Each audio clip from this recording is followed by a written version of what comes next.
Cipher गुमशुदगी case में वफाकी तहकीकाती एजेंसी FIA ने केस में से मुतल्लिक चलान ऑफिशियल सीक्रेट एक्ट खसूसी अदालत में जमा करा दिया, जिसमें चेयरमैन PTI और शाह महमूद कुरैशी को कसूरवार करार दे दिया गया है। FIA ने अदालत में जमा कराए गए चलान में इमरान खान और शाह महमूद कुरैशी को ट्रायल करके सजा देने की इस्तदा की है।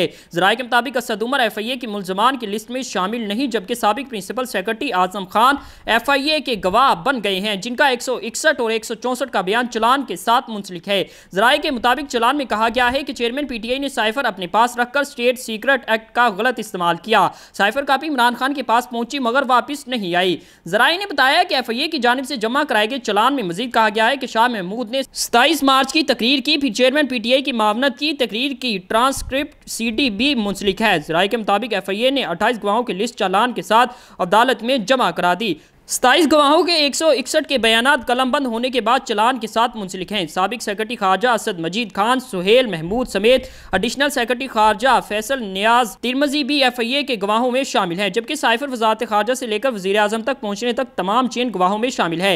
याद रहे कि साबिक वज़ीर आज़म इमरान खान और शाह महमूद कुरैशी साइफर गुमशुदगी केस में जुडिशल रिमांड पर जेल में मौजूद हैं। वाज़ेह है कि गुज़श्ता दिनों इस्लामाबाद हाई कोर्ट ने साइफर केस की आइंदा समाअत ओपन कोर्ट में करने का फैसला दे रखा है।